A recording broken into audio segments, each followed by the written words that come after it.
Hi, my name is Lucy Simic from Finetune Pilates, and this video is on ankle stability and balance. We had a lot of requests for this from our clients who want to get strong and confident on their feet as we head towards winter in New York.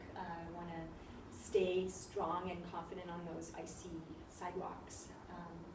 So what you'll need is definitely a theraband tied into with a knot, a loop, and you might need a ball, and we'll check that right away.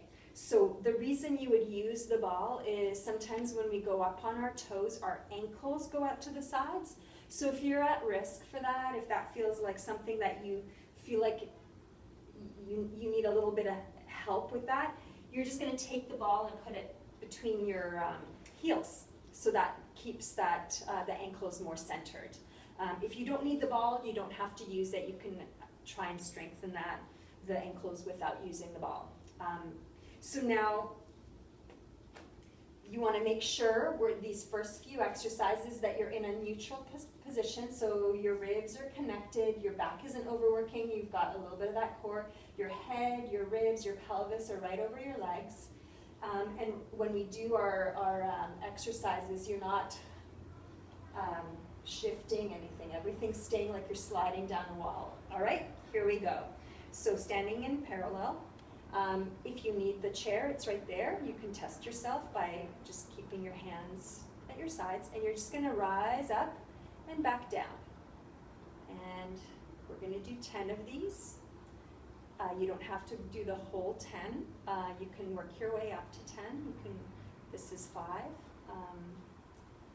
So you can do 6, maybe next week 8, maybe in a month 10, or you can do 10 right now.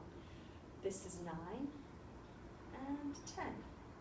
So now you're going to keep your heels lifted. You're going to bend your hips, knees, and come back up. And you're going to bend down and come back up. And this is number 3. Just checking in that your ribs are staying connected, your abdominals are working, you're just like you're sliding down a wall. If you want to increase the challenge, you can bring your arms forward. That'll throw your balance off a little bit, like it just did with mine. We're halfway there. This is number 6. And 9 and 10. And you're going to keep that bend. You're going to lower the heels down and lift them back up. Nothing changes. 3, 4, 5, 6, 7, 8, 9, and 10. You're going to stand nice and tall. You're going to turn out into a wider position. Think of turning out from your thighs instead of your ankles. Sometimes we want to get more rotation and we spin our ankles out to the sides, and then we start to end up with our knees going in one direction and our feet going in the other. So really, it doesn't have to be the biggest turnout. What you really want to make sure is that your knees are going right over the middle of the feet. You should feel a nice stretch in your inner thighs and that sort of wrapping down and around here. The chair is there if you need it. If not, bring your hands to your hips. You're going to lift your heels up, and you're going to go ahead and lower them and then lift them back up. And lower and lift. Everything else is just floating above, ready with this state of tensegrity.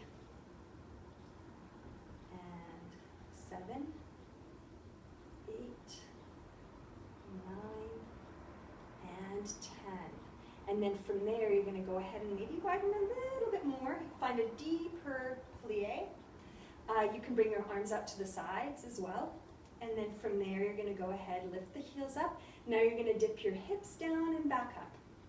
And dip them down and back up. So your pelvis is just lowering and lifting. Just an inch. Doesn't have to be a very big movement. And all those little mini adjustments that are happening in your ankles are strengthening all those muscles. And 7, 8, 9, and 10. Putting the heels down, coming back to center.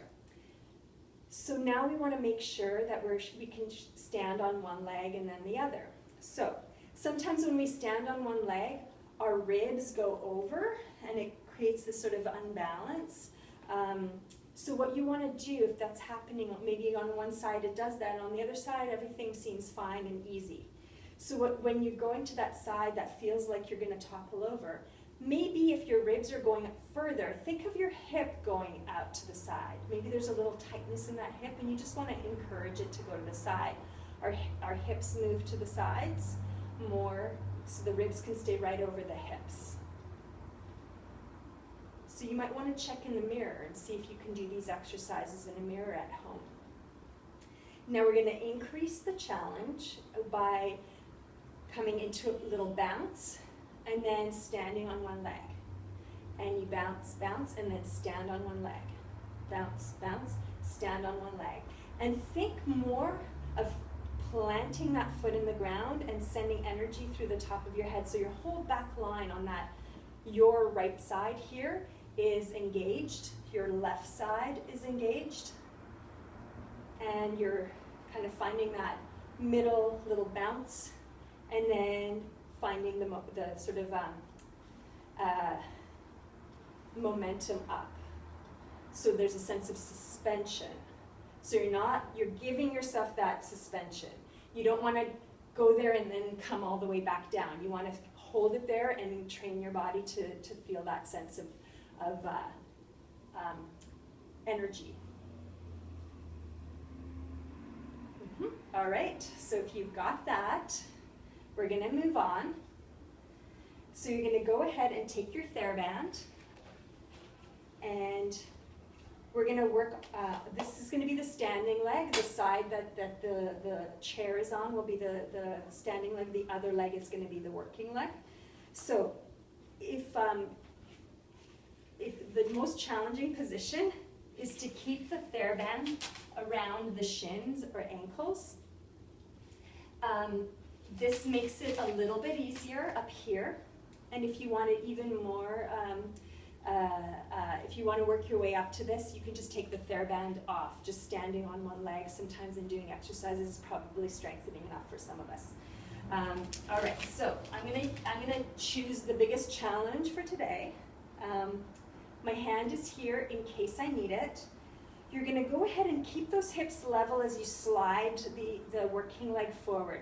So sometimes what happens when the leg comes forward is we kind of get into lifting from the waist muscles, and we really want to keep the standing leg strong and just bringing that leg forward. Sometimes putting your heel on the ground first, getting centered here, checking the mirror, engaging the abdominals and the stabilizing muscles, and then lifting that leg up sometimes helps you feel that without having to lift the leg up from here. All right, so here we go. We're going to do 5 pulses. 5, 4, 3, 2, 1.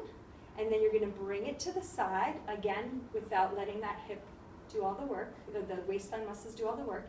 And then go 5, 4, 3, 2, 1. And then bring it to the back. That leg is going to stay parallel. It's going to want to turn out.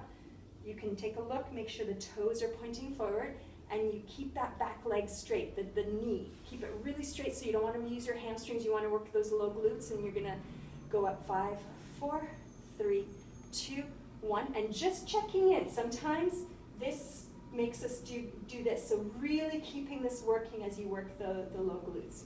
All right, shake that off. I'm going to move the chair to the other side. You can turn around if that's easier for you. And then same thing. You're going to bring that leg forward, and then hips are level. You're going to lift it up 5, 4, 3, 2, 1. Bring it out to the side, and 5, 4, 3, 2, 1. And then back, checking in that it stays internally rotated, and then 5, 4, 3, 2, 1. And then bring it back. Good job.